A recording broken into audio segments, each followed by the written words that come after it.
Good morning, everyone. Well, we made it to December. Today is December the 1st, and I'm feeling a little melancholy. 31 days left in 2025. So I am working on a section that is going to be the other Christmas tree on the other side of Quiet Snow. I think I did a lot of work with a tweezer here. I am just really going cray-cray with my putty and my wax, which I never use. All those little plates of wax that I keep, I throw them in one of my Art Dot containers, towers that I have. I have like a little drawer, and one of them is designated for putty and wax that I get with a kit. Well, let me tell you, they don't last long either. So I'm getting to the bottom of this shelf life with putty and wax. And I'm waiting for some putty and wax that I ordered. So we'll see what's happening here. I'm just so jealous when I watch anyone diamond paint. They load their pen. They have no problem. Putty doesn't stick. It just goes on and on and on. I got to get in touch with Painting Sparkles. I got to find out what she's using. So we left off where? Talk about craziness. I was doing Self-Care Sunday yesterday, and I was talking about Rebecca, and I said, I really thought that the last two chapters that I read was going to start pulling things together because, there's a lot of loose threads here still. And I was like, I need some normalcy now. Everybody needs just too much crazy to snap. It's enough now. We got to start pulling this together. And we are going into chapter 19 after our unnamed narrator took it upon herself to take the blame for the dress. And then kind of hole herself up in her room. Well, she's young. We got to keep this in mind. She's young. She was excited. And it was like, waking up to Christmas morning and finding out that the tree and all the gifts have been taken. So she is, feeling that she can't live up. Forget about Rebecca. Forget about living up to Rebecca, even though that's where her mind is all the time. She can't be a good wife to Maxim. She's letting him down. She takes on responsibility for his moods. And it's just, we really don't even know that much about it. Like, oh, wait, didn't she say her mother passed and that's how she ended up in the care of Mrs. Van Hopper? I can't remember. But, so she's married to Max and she's in this mausoleum, this museum of a place. It was interesting because I have done here in Philadelphia. Philadelphia is rich in history and architecture. Even the high school that I went to is an old gilded mansion. I was not really aware of all this when I was, I left my Catholic high school. I walked out in 10th grade. That's a story for another day. I walked out, I left, and I was accepted in the performing arts, but I didn't stay there either. I left. That was not a call for me. I loved to dance, but not enough to make a career out of it, and I felt like I was taking a spot for someone else. But then I went into a business school, and it was run by St. Rita's of Cascia, and two sisters ran the business school. And I was in one of those. It's a beautiful mansion. Even when I worked for one of my first jobs, for my beloved boss, Dr. Matei, not far from where I went to school, that was also a gilded mansion too. So, and he ran a doctor's office in there. Philadelphia is just so rich with architecture and just history. I'll have to take you guys down this walk down Broad Street of where I went to high school, where my first job was, and that I stayed there for years. And then St. Rita's of Cascia, which is a beautiful church. So she takes on all this guilt, and she finally decides to put a little blue frock on and become a forget-me-not. Where is the symbolism in that one? And I really got hooked into also all the little Easter eggs, I call them, in the book that the author was leaving for us to create the emotion of how she is feeling. Someone says to her, "Oh, well, you could be like a little forget me not." I was like, "Oh, please." Um, and even with the weather changing and the climax of her going finally getting out of that fog, okay? She's getting out of the fog and she's headed right for the house because the fog is also a symbol too of this story. And she goes into the house and she marches into that room. And I thought that she was going to hesitate. Then she turned the handle and she confronted Mrs. Danvers, who now is like putting her into a trance of, really taking advantage of this young girl and her emotions after that horrible rendition of the horrible person that Rebecca was. Rebecca may have been beautiful, beautiful enough to take people's breath away or get her foot in the door of anywhere she wanted to go. But once she opened her mouth, she was horrid. She was a horrible human being. And she just, was in awe of her that she could have been like a man. She should have been a man. She told her that. Mrs. Danvers told Rebecca, "You should have been a boy. You wrestle with the boys. You get down in the dirt. No one. You're not one for manners and to sit on the side. You take what is yours and you run with it." Well, there's a part of me that admires that with not, listening to anyone. I'm very much into individualism and, never taking no as an answer. I was pretty much like that in my life.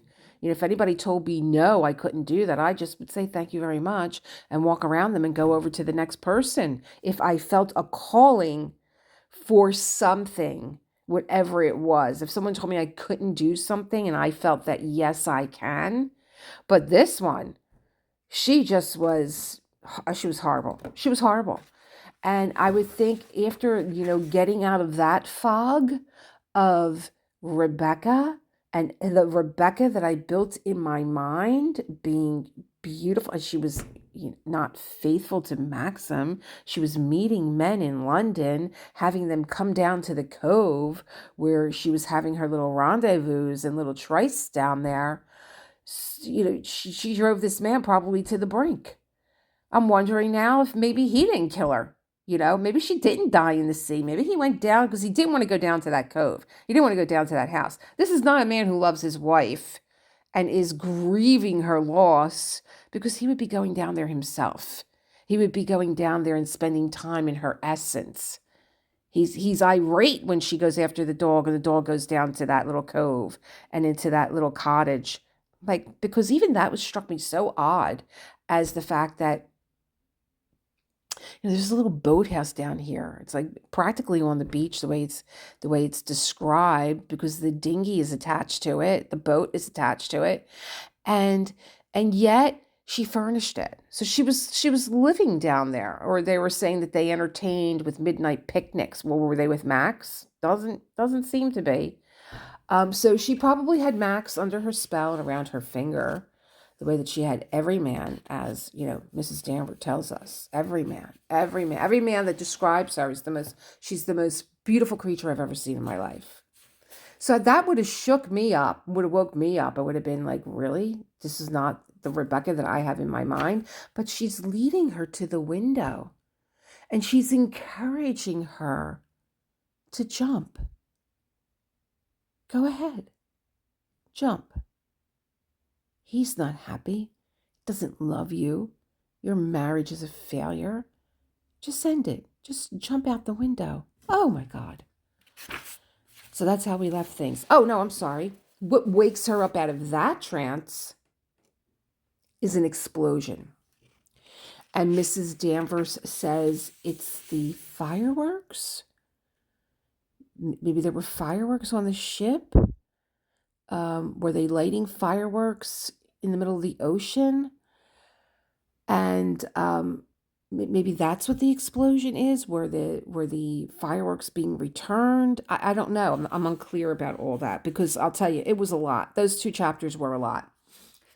So currently what I'm looking at here is like 2.5 hours worth of diamond painting that I did here.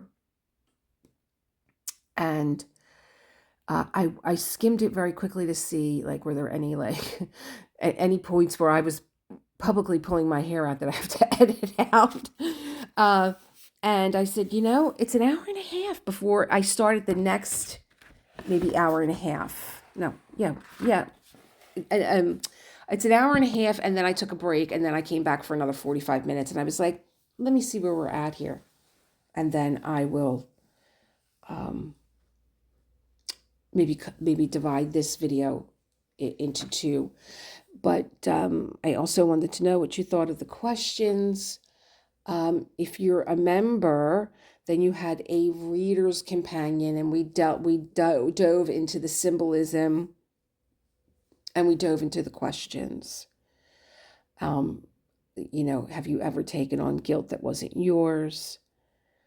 I'm trying to remember, what I wrote, but, I was wondering how you felt about the companion to the questions. And now this is a public reading, so I don't want to get into what I do with my members, but letting you know that if you would like to become a member, as I do these readings, I do bring a companion into it, picking up on the symbolism in the story and the character development and the author, if that is of interest to you. But let's get into Chapter 19, shall we? Chapter 19 is a big chapter, and I think that's why it's probably going to run about an hour and a half. Let me just go to the last chapter. The last chapter was an explosion. What is it? I said stupidly. What has happened? Mrs. Danvers relaxed her grip upon my arm. Yes, she had her in a grip. She was leading her to the window. She stared out the window into the fog. It's the rockets, she said. There must be a ship gone ashore there in the bay. We listened, staring into the white fog together, and then we heard the sound of footsteps running on the terrace beneath us. Okay, so that could be the help. Maybe Maxim has, finally appeared, because we've lost Maxim in the last chapter too. He never came to bed after the party. Here we go, Chapter 19. It was Maxim. I could not see him, but I could hear his voice. He was shouting for Frith as he ran. I heard Frith answer from the hall and come out onto the terrace. Their figures loomed out of the mist between us. She's ashore, all right, said Maxim.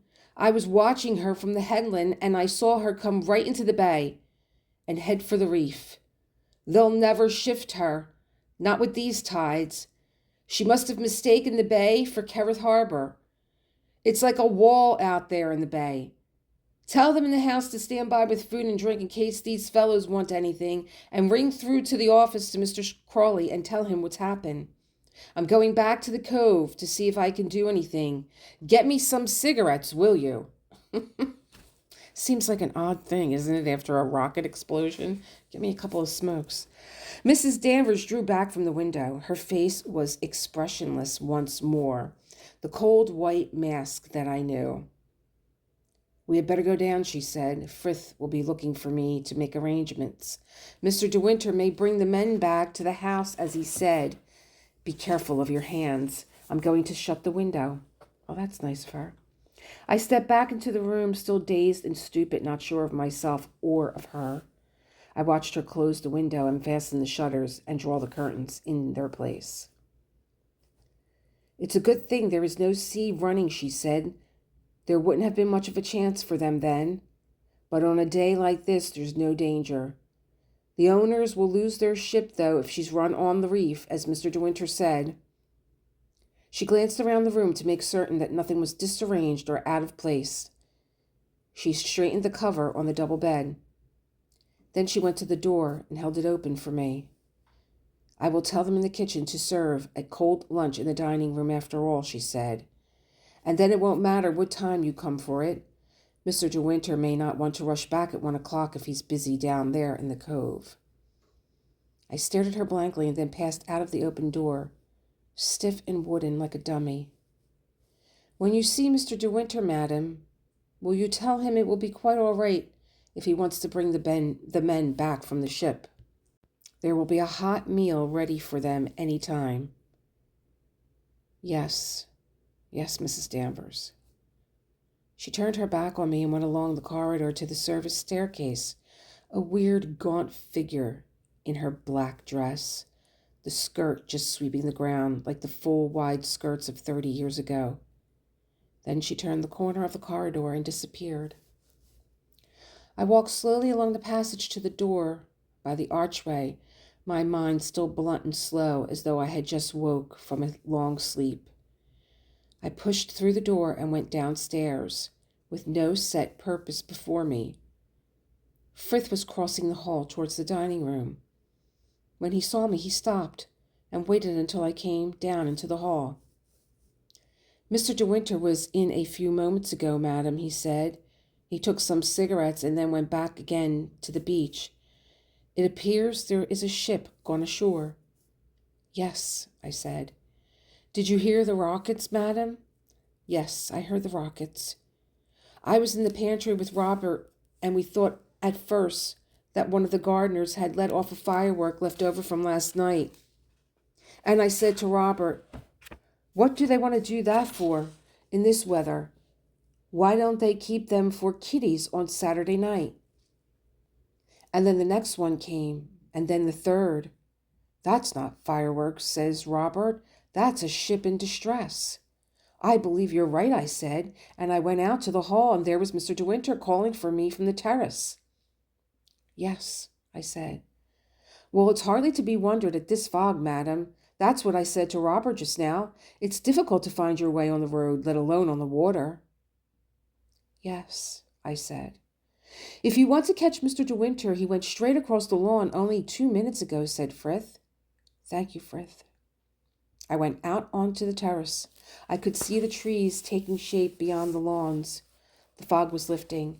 It was rising in little clouds to the sky above.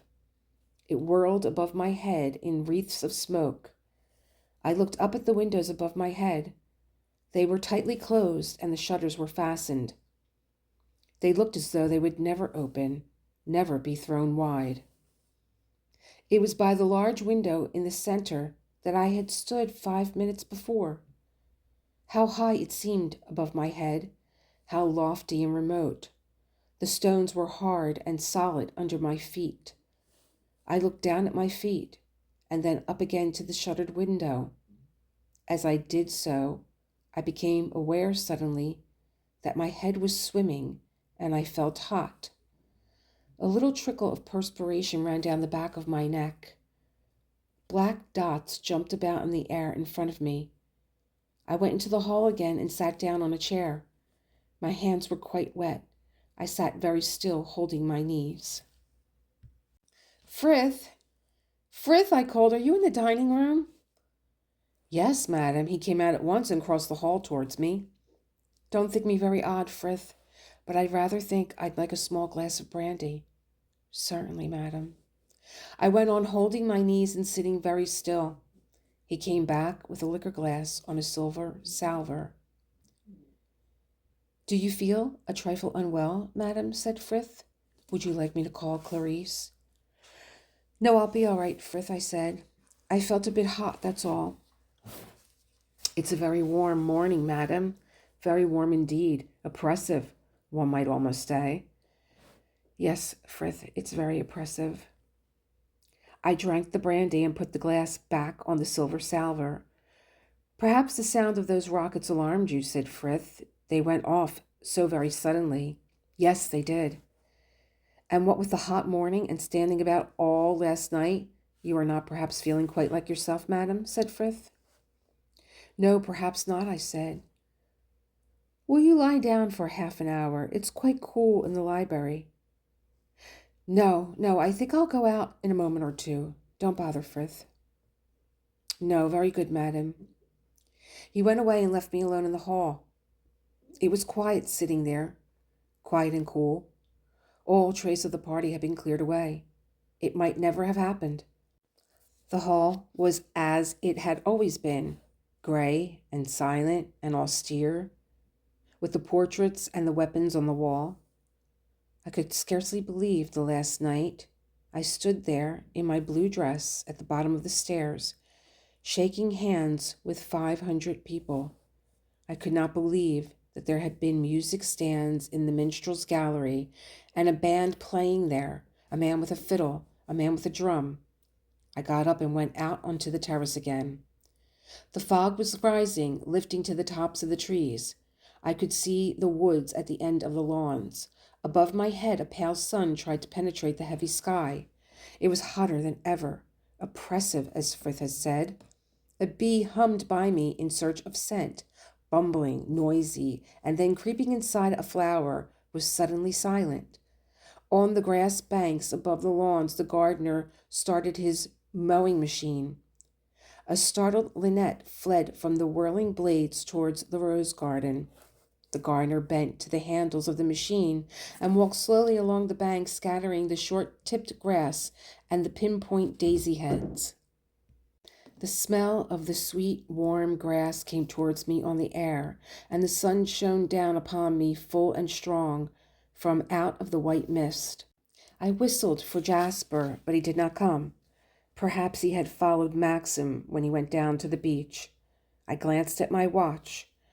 It was after 12:30, nearly 20 to 1.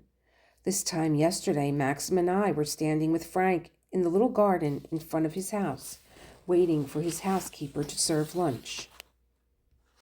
24 hours ago, they were teasing me, baiting me about my dress. "You'll both get the surprise of your lives," I had said. I felt sick with shame at the memory of my words. And then I realized for the first time that Maxim had not gone away as I had feared. The voice I had heard on the terrace was calm and practical. The voice I knew, not the voice of last night when I stood at the head of the stairs. Maxim had not gone away. He was down there in the cove somewhere. He was himself, normal and sane. He had just been for a walk, as Frank had said. He had been on the headland. He had seen the ship closing in towards the shore. All my fears were without foundation. Maxim was safe. Maxim was all right. I had just experienced something that was degrading and horrible and mad, something I did not fully understand, even now, that I had no wish to remember, that I wanted to bury forever more deep in the shadows of my mind, with the old forgotten terrors of childhood. But even this did not matter as long as Maxim was all right. Then I, too, went down the steep, twisting path through the dark woods to the beach below. The fog had almost gone, and when I came to the cove, I could see the ship at once, lying about 2 miles offshore, with her bows pointed towards the cliffs. I went along the breakwater, and I stood at the end of it, leaning against the rounded wall. There was a crowd of people on the cliffs already who must have walked along the Coast Guard path from Kerrith. The cliffs and the headland were part of Manderley, but the public had always used the right-of-way along the cliffs. Some of them were scrambling down the cliff face to get a closer view of the stranded ship. She lay at an awkward angle, her stern tilted, and there were a number of rowing boats already pulling round her. The lifeboat was standing off. I saw someone stand up in her and shout through a megaphone. I could not hear what he was saying. It was still misty out in the bay, and I could not see the horizon. Another motorboat chugged into the light with some men aboard. The motorboat was dark gray. I could see someone in uniform. That would be the harbor master from Kerrith, and the Lloyd's agent with him. Another motorboat followed, a party of holidaymakers from Kerrith aboard. They circled round and round the stranded steamer, chatting excitedly. I could hear their voices echoing across the still water. I left the breakwater and the cove and climbed up the path over the cliffs towards the rest of the people. I did not see Maxim anywhere. Frank was there, talking to one of the Coast Guards. I hung back when I saw him, momentarily embarrassed. Barely an hour ago, I had been crying to him down the telephone. I was not sure what I ought to do. He saw me at once and waved his hand. I went over to him and the Coast Guard. The Coast Guard knew me. "Come to see the fun, Mrs. De Winter?" he said, smiling. "I'm afraid it will be a hard job. The tugs may shift her, but I doubt it. She's hard and fast where she is on that ledge." "What will they do?" I said. "They'll send the diver down directly to see if she's broken her back," he replied. "There's the fellow there in the red stocking cap. Like to see through these glasses?" I took his glasses and looked at the ship. I could see a group of men staring over her stern. One of them was pointing at something. The man in the lifeboat was still shouting through the megaphone. The harbor master from Kerrith had joined the group of men in the stern of the stranded ship. The diver in his stocking cap was sitting in the gray motorboat belonging to the harbor master. The pleasure boat was still circling round the ship. A woman was standing up taking a snapshot. Oh, a selfie. A group of gulls had settled on the water and were crying foolishly, hoping for scraps. I gave the glasses back to the Coast Guard. "Nothing seems to be happening," I said. "They'll send him down directly," said the Coast Guard. "They'll argue a bit at first, no doubt, like all foreigners. Here come the tugs." "They'll never do it," said Frank. "Look at the angle she's lying at. It's much shallower there than I thought." "That reef runs out quite a way," said the Coast Guard. "You don't notice it in the ordinary way going over that piece of water in a small boat, but a ship with her depth would touch it all right." "I was down in the first cove by the valley when they fired the rockets," said Frank. "I could scarcely see 3 yards in front of me where I was, and then the things went off out of the blue." I thought how alike people were in a moment of common interest. Frank was Frith all over again, giving his version of the story as though it mattered, as though we cared. I knew that he had gone down to the beach to look for Maxim. I knew that he had been frightened as I had been. And now all this was forgotten and put aside, our conversation down the telephone, our mutual anxiety, his insistence that he must see me, all because a ship had gone ashore in the fog. A small boy came running up to us. "Will the sailors be drowned?" he asked. "Not them. They're all right, Sonny," said the Coast Guard. "The sea is as flat as the back of my hand. No one's going to be hurt this time." "If it had happened last night, we should never have heard them," said Frank. "We must have let off more than 50 rockets at our show, besides all the smaller things." "We'd have heard all right," said the Coast Guard. "We'd have seen the flash and known the direction. There's the diver, Mrs. De Winter. See him putting on his helmet?" "I want to see the diver," said the small boy. "There he is," said Frank, bending and pointing. "The chap there putting on the helmet. They're going to lower him into the water." "Won't he be drowned?" said the child. "Divers don't drown," said the Coast Guard. "They have air pumped into them all the time. Watch him disappear. There he goes." The surface of the water was disturbed a minute and then was clear again. "He's gone," said the small boy. "Where's Maxim?" I said. "He's taken one of the crew into Kerrith," said Frank. "The fellow lost his head and jumped for it apparently when the ship struck. We found him clinging on to one of the rocks here under the cliff. He was soaked to the skin, of course, and shaking like jelly. Couldn't speak a word of English, of course. Maxim went down to him and found him bleeding like a pig from a scratch on the rocks. He spoke to him in German. Then he hailed one of his motor boats from Kerrith that was hanging around like a hungry shark, and he's off with him to get him bandaged by a doctor. If he's lucky, he'll just catch old Phillips sitting down to lunch." "When did he go?" I said. "He went just before you turned up," said Frank, "about 5 minutes ago. I wonder you didn't see the boat. He was sitting in the stern with this German fellow." "He must have gone while I was climbing the cliff," I said. "Maxim is splendid at anything like this," said Frank. "He always gives a hand if he can. You'll find he will invite the whole crew back to Manderley and feed them, and give them beds into the bargain." "That's right," said the Coast Guard. "He'd give the coat off his back for any one of his own people, I know that. I wish there were more like him in the county." Yes, we could do with them, said Frank. We went on staring at the ship. The tugs were standing off still, but the lifeboat had turned and gone back towards Kerrith. It's not their turn today, said the Coast Guard. No, said Frank, and I don't think it's a job for the tugs either. It's the shipbreaker who's going to make the money this time. The gulls wheeled overhead, mewing like hungry cats. Some of them settled on the ledges of the cliff, while others, bolder, rode the surface of the water beside the ship. The Coast Guard took off his cap and mopped his forehead. Seems kind of airless, doesn't it? He said. Yes, I said. The pleasure boat with camera people went chugging off towards Kerrith. They got fed up, said the Coast Guard. I don't blame them, said Frank.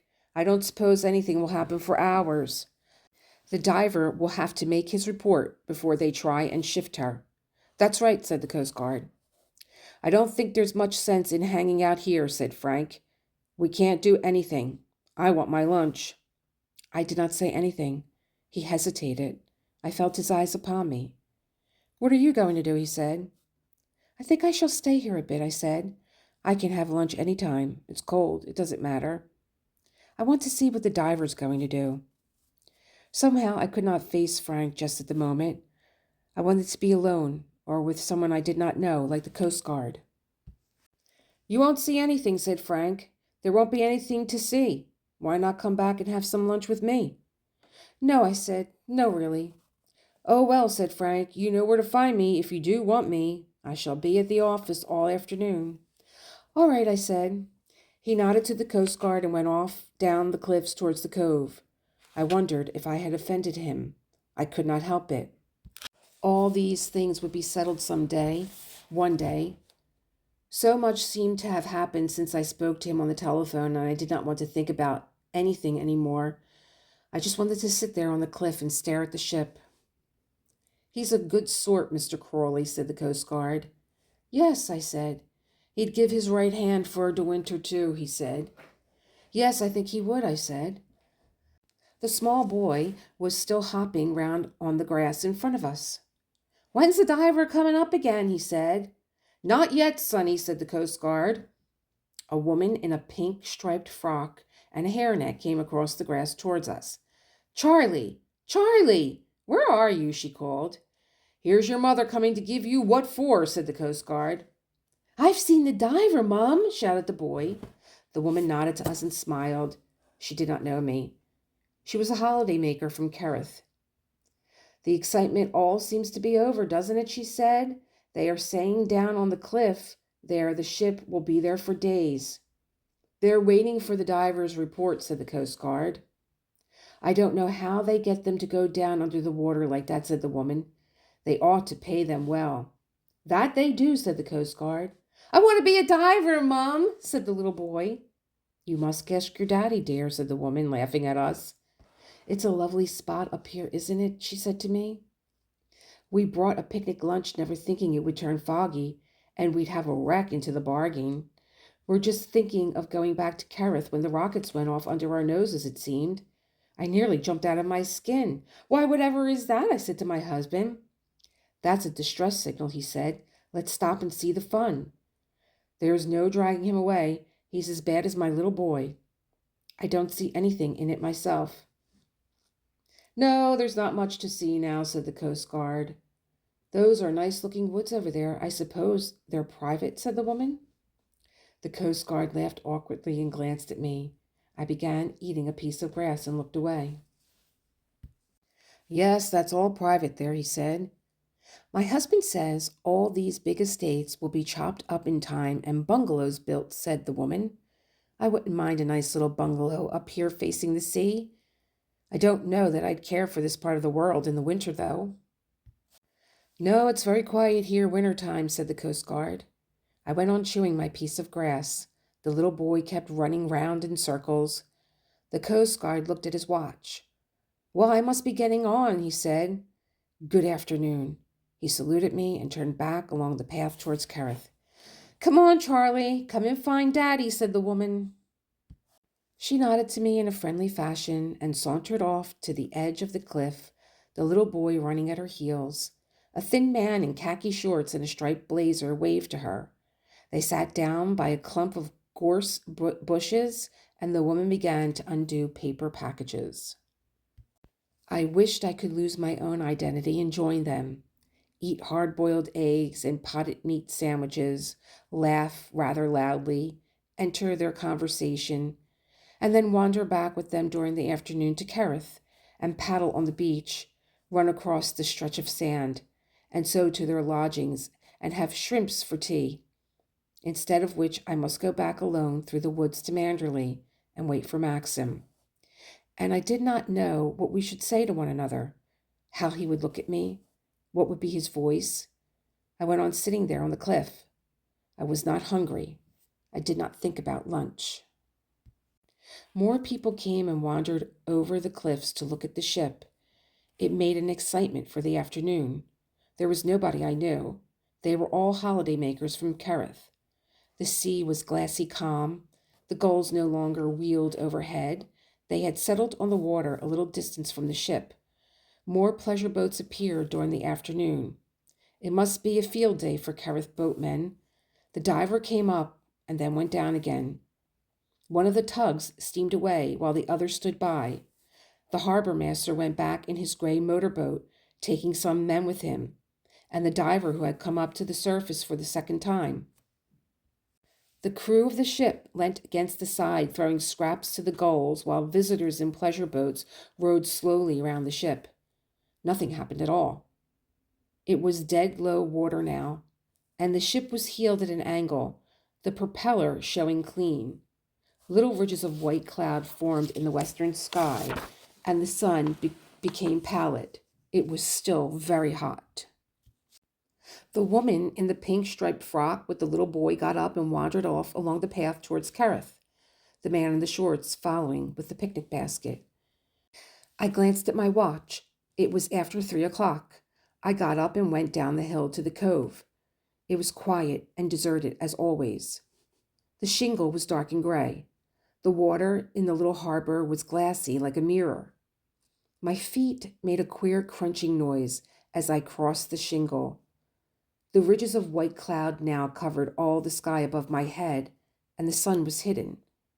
When I came to the further side of the cove, I saw Ben crouching by a little pool between two rocks, scraping winkles into his hand. My shadow fell upon the water as I passed, and he looked up and saw me. "Good day," he said, his mouth opening in a grin. "Good afternoon," I said. He scrambled to his feet and opened a dirty handkerchief he filled with winkles. "You eat winkles?" he said. I did not want to hurt his feelings. "Thank you," I said. He emptied about a dozen winkles into my hand, and I put them in 2 pockets of my skirt. "Them all right with bread and butter," he said. "You must boil 'em first." I had to stop and look to see what winkles were. I kind of assumed that they were snails, which they are, and they are still a popular seaside snack in England. He stood there grinning at me. "Seen the steamer?" he said. "Yes," I said. "She's gone ashore, hasn't she?" "Eh?" he said.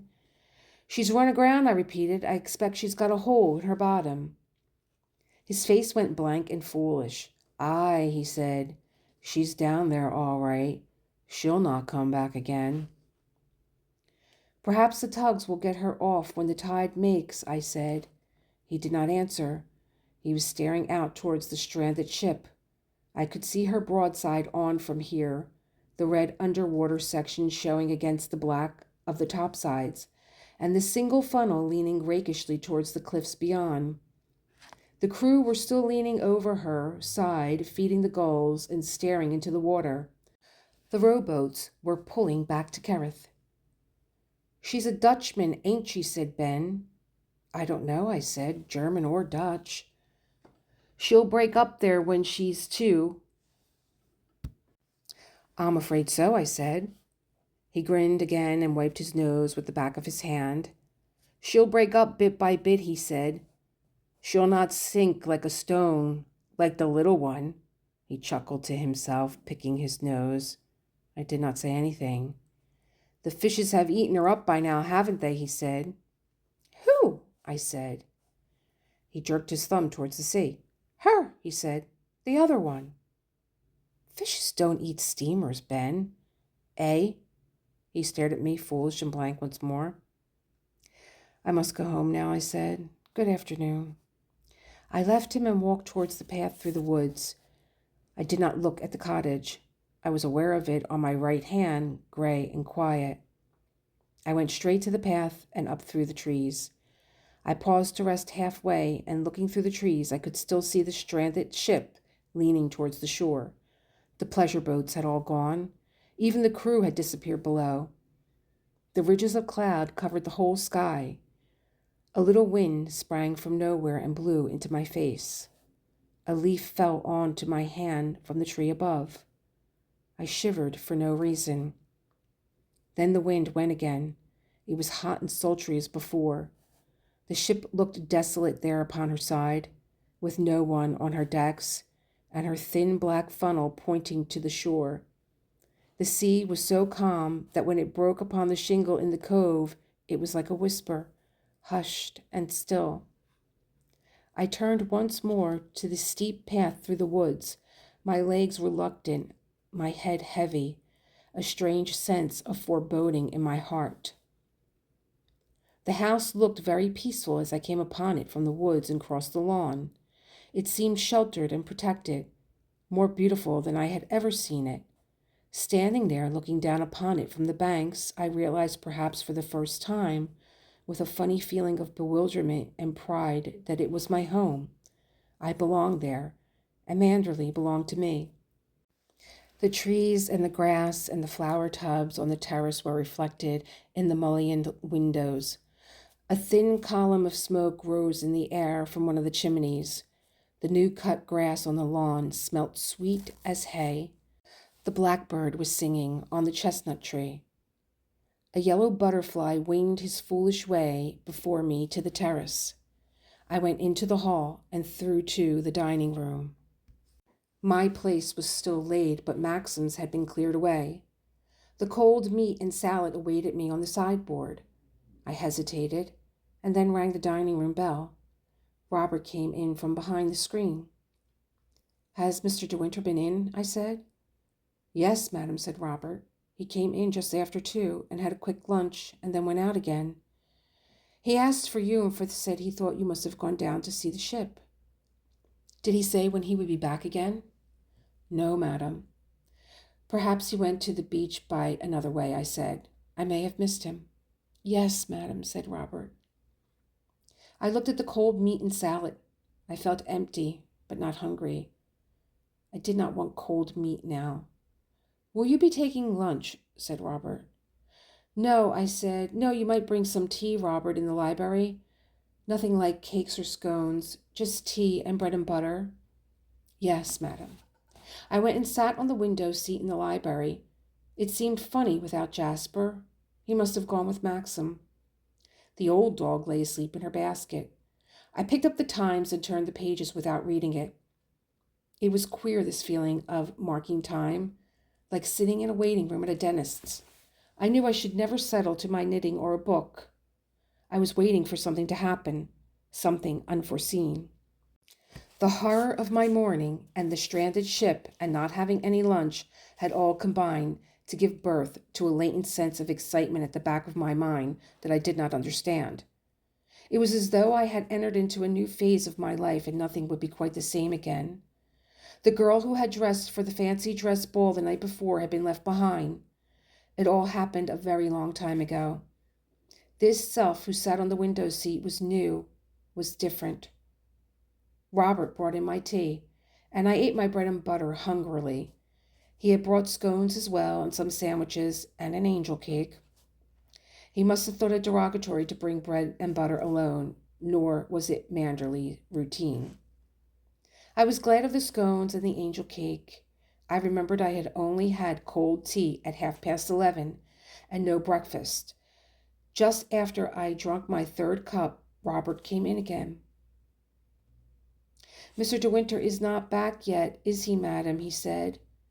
No, I said. Why, does someone want him? Yes, madam, said Robert. It's Captain Serrell, the harbor master of Kerrith, on the telephone.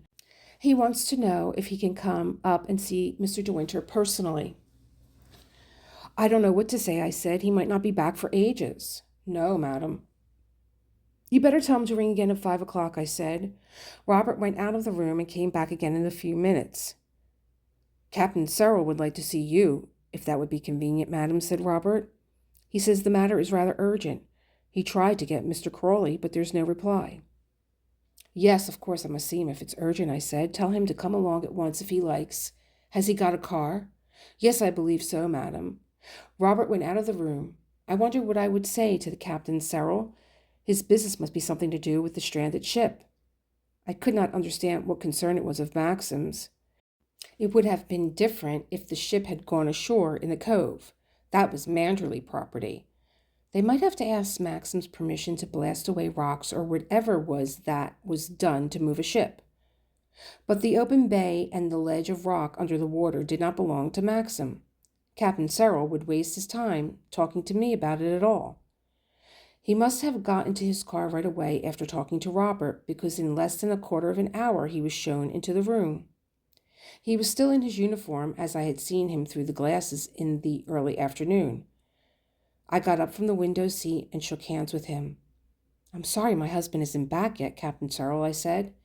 He must have gone down to the cliffs again and went into Kerrith before that. I haven't seen him all day. Yes, I heard he'd been to Kerrith, but I missed him there, said the harbor master. He must have walked back across the cliffs when I was in my boat, and I can't get a hold of Mr. Crawley either. I'm afraid the ship has disorganized everybody, I said. I was out on the cliffs and went without my lunch, and I know Mr. Crawley was there earlier on. What will happen to her? Will the tugs get her off, do you think? Captain Serrell made a great circle with his hands. There's a hole that deep in her bottom, he said. She'll not see Hamburg again. Never mind the ship. Her owner and Lloyd's agent will settle that between them. No, Mrs. De Winter, it's not the ship that's brought me here. Indirectly, of course, she's the cause of my coming. The fact is, I've got some news from Mr. De Winter, and I hardly know how to break it to him. He looked at me very straight with his bright blue eyes. What sort of news, Captain Serrell? He brought a large white handkerchief out of his pocket and blew his nose. Well, Mrs. De Winter, it's not very pleasant for me to tell you either. The last thing I want to do is to cause distress or pain to you and your husband. We're all very fond of Mr. De Winter and Kerrith, you know, and the family has always done a lot of good. It's hard on him and hard on you that we can't let the past lie quiet. But I don't see how we can under the circumstances. He paused and put his handkerchief back in his pocket. He lowered his voice, although we were alone in the room. We sent the diver down to inspect the ship's bottom, he said. And while he was down there, he made a discovery. It appears he found the hole in the ship's bottom and was working round to the other side to see what further damage there was when he came across the hull of a little sailing boat lying on her side, quite intact and not broken up at all. He's a local man, of course, and he recognized the boat at once. It was the little boat belonging to the late Mrs. De Winter. My first feeling was one of thankfulness that Maxim was not there to hear.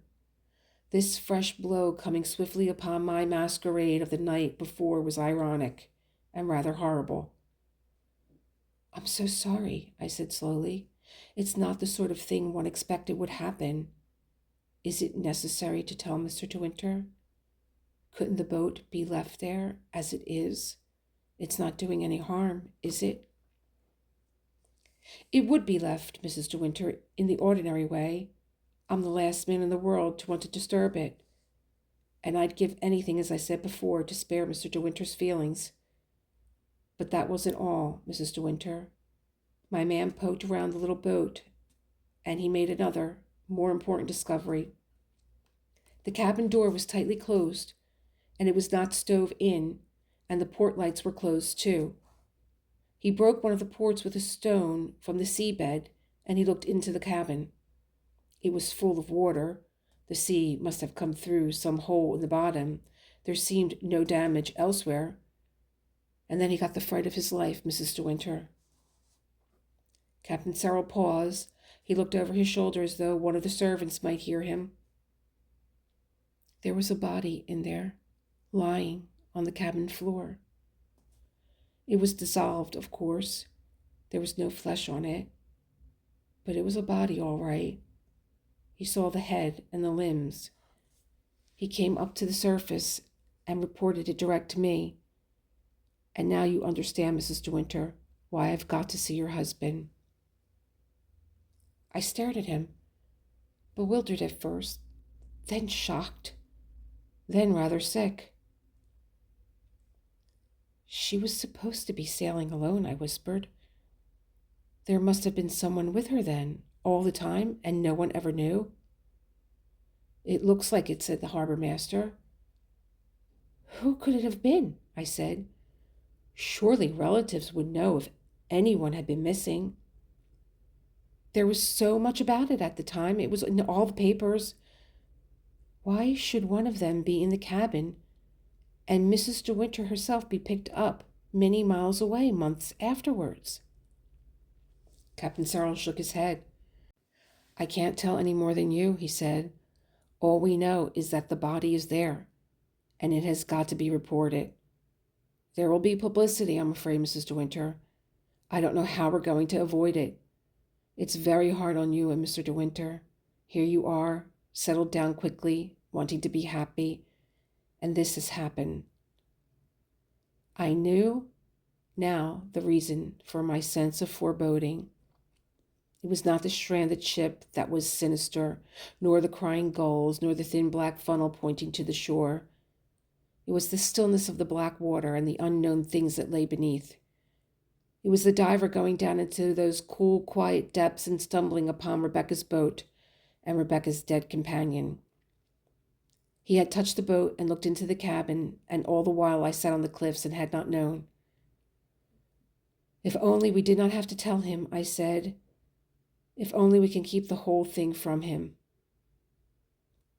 You know, I would if it were possible, Mrs. De Winter, said the harbor master. But my personal feelings have to go in a matter like this. I've got to do my duty.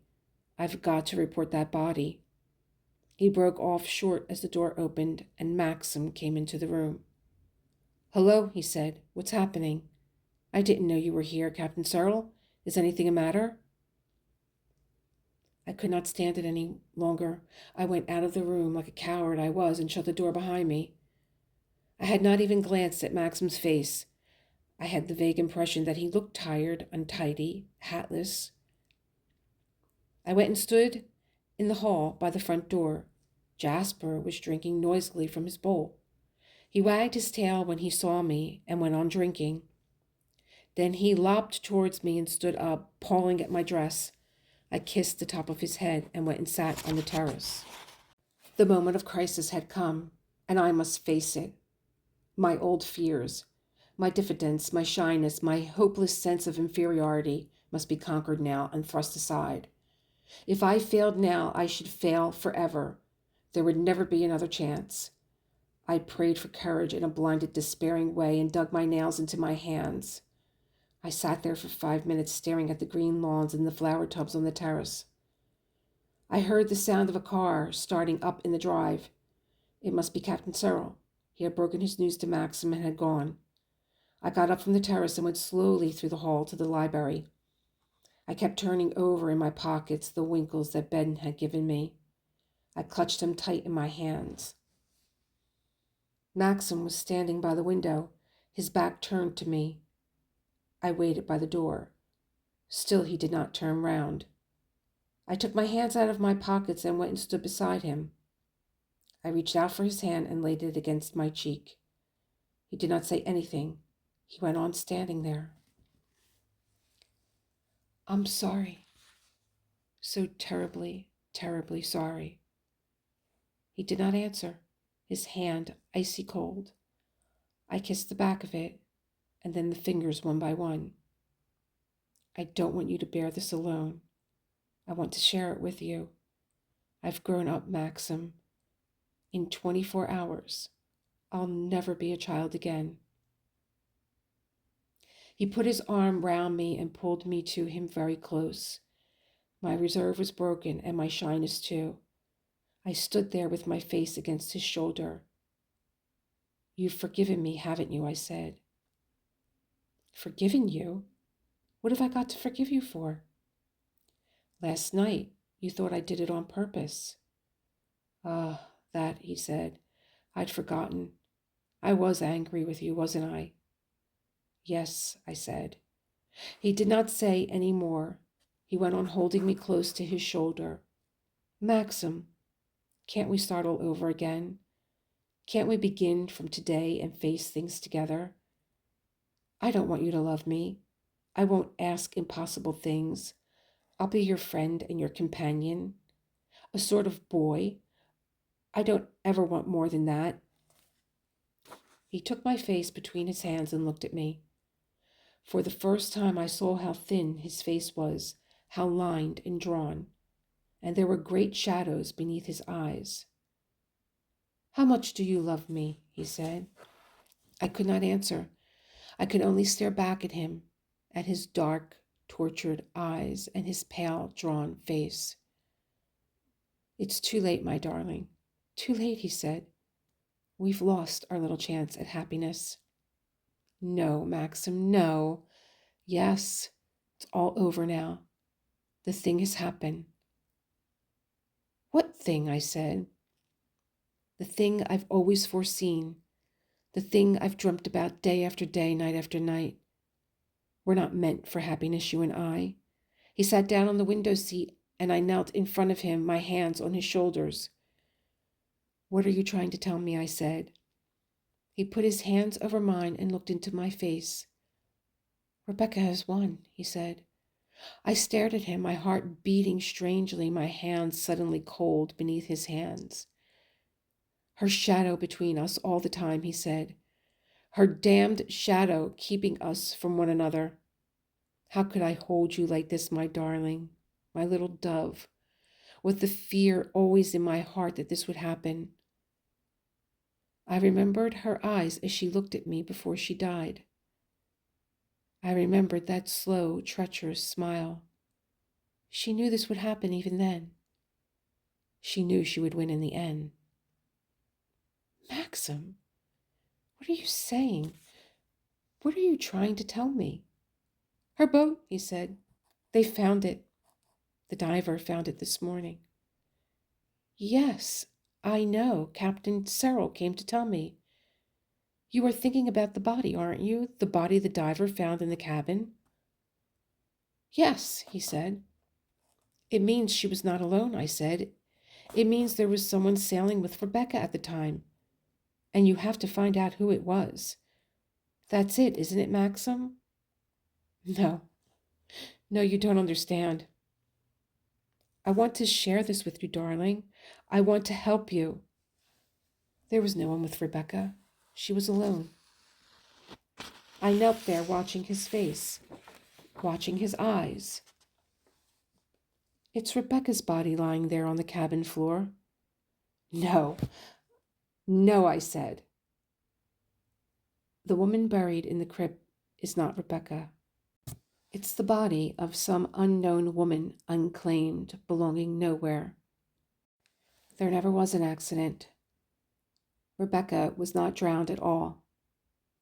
I killed her. I shot Rebecca in the cottage in the cove. I carried her body to the cabin and took the boat out that night and sunk it there, where they found it today. It's Rebecca who's lying dead there on the cabin floor. Will you look into my eyes and tell me that you love me now? Chapter. Boy, oh boy, oh boy, oh boy, oh boy, oh boy. What did I say in the beginning of this chapter? I am not reading ahead, you guys. I am in this with you, which is sometimes why I'm stumbling over my words. And sometimes the way that they phrase things is a little bit of a tongue twister.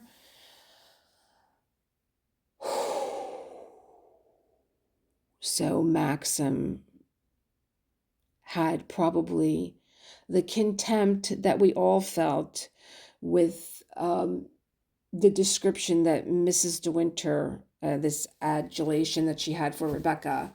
I think she was probably the only one who loved Rebecca. Horrible woman. So he shot her. He probably did not find her with anyone, because then there would be a witness. But he said her treacherous mouth, right? Oh, wow, this is one to ponder. And here I am, diamond painting an icy cold Christmas tree. I do love this canvas because it is one of my favorite artists, Curtis Rykovich. And he is also very Gothic in these creations that he puts forth. I don't think I could have picked a better canvas than this. So there's about a half an hour left in this first recording of this session that I did.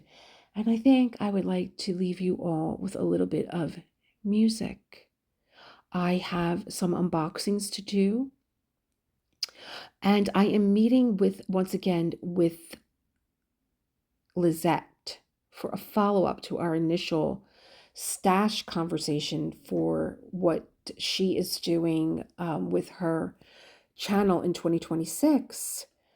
And I am wondering, it would be really interesting if she has Leanne as one of her lineup, because Leanne was going through her stash last night. I was watching her.